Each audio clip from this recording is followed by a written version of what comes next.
Hello everyone, my name is Shivangi Kushwaha और आज से मैं आपको पढ़ाने वाली हूँ डेटा वेयर हाउस के बारे में। और डेटा वेयर हाउस जो सब्जेक्ट है वो हम एक्सटेंडेड फॉर्म समझ सकते हैं डेटाबेस का, जो हम लास्ट सेमेस्टर में आई थिंक पढ़ चुके हैं।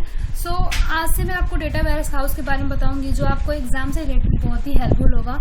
और मैं इसको यूनिट वाइज बनाऊंगी सो दैट आपको रिविजन करने में बहुत ही हेल्पफुल होगा। सो हम स्टार्ट करते हैं। What is data warehouse? Data warehouse provides architecture and tools for business execution to systematic organize, understand and use their data to make strategic decision। जो data ware house होता है, जो एक हमें आर्किटेक्चर और technique provide करता है business execution में, जो हमें हेल्प करता है कि हम कोई भी स्ट्रेटेजिक डिसीजन ले सकें। और ये हमें हेल्प करता है क्योंकि हम बहुत सारा डेटा का कलेक्शन होता है, जो हम पास्ट डेटा से हम हेल्प करके हम पता कर सकते हैं कि फ्यूचर का क्या ट्रेंड होने वाला है। ये हमें फोरकास्टिंग में भी हेल्प करता है डेटा वेयर हाउस।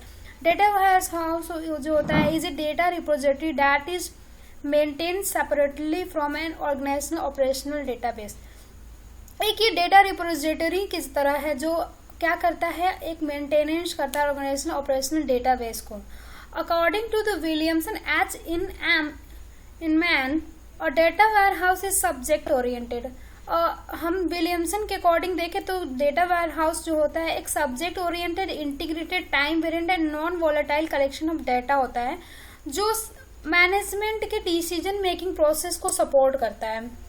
और इसमें हम देखते हैं It collects data from multiple heterogeneous data files and store 5 to 10 year of use amount of data। मैंने जैसे आपको बताया था इसमें बहुत सारा लॉट ऑफ डाटा होता है जो मल्टीपल हेटेरोजेनियस फाइल्स से लिया जाता है, जो हमें बहुत सारा हेल्प करता है। और इसमें हम डेटा वेयर हाउस में बहुत सारा कलेक्शन ऑफ डंप डेटा रखते हैं, जो हमें हेल्प करता है हमें आगे प्रेडिक्शन और एनालिसिस करने में, डिसीजन मेकिंग में।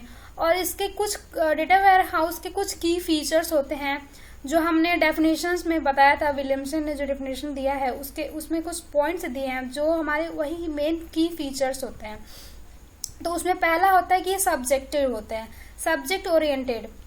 सब्जेक्ट ओरिएंटेड का मतलब ये हुआ कि जो डेटा वेयर हाउस होता है वो बेसिकली फोकस करता है लार्ज कलेक्शन ऑफ डाटा पे, डिसीजन मेकिंग पे ज्यादा फोकस करता है। वो डे बाय डे जो ऑपरेशंस और ट्रांजैक्शन होते हैं वो उस पर कोई फोकस नहीं करता है, क्योंकि वो हम सिर्फ डेटाबेस में हम पढ़ते हैं। डेटा वेयर हाउस में सब्जेक्ट ओरिएंटेड है क्योंकि हम लार्ज कलेक्शन ऑफ डाटा के बारे में व्यू करते हैं, किसी ऑर्गेनाइजेशन के डेटा के बारे में रिसर्च करते हैं, तो ये हमारा सब्जेक्ट ओरिएंटेड होता है। दूसरा होता है इंटीग्रेटेड। इंटीग्रेटेड का मतलब ये हुआ कि जो हमारा डेटा वेयर हाउस है is usually constructed by integrating multiple heterogeneous sources such as relational database, flat files, online transaction records.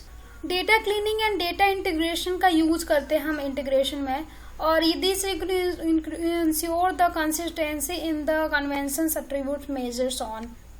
And third point है टाइम वेरिएंट होता है। टाइम वेरिएंट का मतलब ये हुआ कि जो भी डेटा वेयर हाउस में जो भी हम डेटा रखते हैं वो हिस्टोरिकल पर्सपेक्टिव के लिए रखते हैं, 10 to 5 to 10 ईयर के बीच में। तो ये सारे जो कलेक्शन ऑफ डेटा होते हैं वो हमें टाइम एलिमेंट होता है, जो हमें इम्प्लिसिट और एक्सप्लिसिट डिसीजन लेने में हेल्प करता है। एंड नॉन वोलेटाइल होता है। Fourth point is non volatile. Non volatile का मतलब ये होता है कि जो भी हम डेटा वेयर हाउस में जो भी डेटा रखते हैं वो सिर्फ हम डेटा रखते हैं, ऐड कर सकते हैं डेटा वेयर हाउस में, उसमें से हम कुछ डिलीट नहीं कर सकते हैं। जैसे कि डेटाबेस में हम रखते थे तो वहां से कुछ वैल्यू डिलीट भी कर सकते थे, अपडेट कर सकते थे, बट डेटा वेयर हाउस में जो भी हम डेटा वैल्यू रखते हैं उसको सिर्फ हम ऐड करते हैं, रिमूव नहीं किया जाता है यहाँ पे। और ये हमें डिसीजन सपोर्ट में हेल्प करता है, manage and control business and used for managers and users to understand the basic business and make judgments। These all about the key features of data warehouse और basics मैंने आपको बताया है इस video में। नेक्स्ट वीडियो में आपको operational and informational data के बारे में बताऊंगी।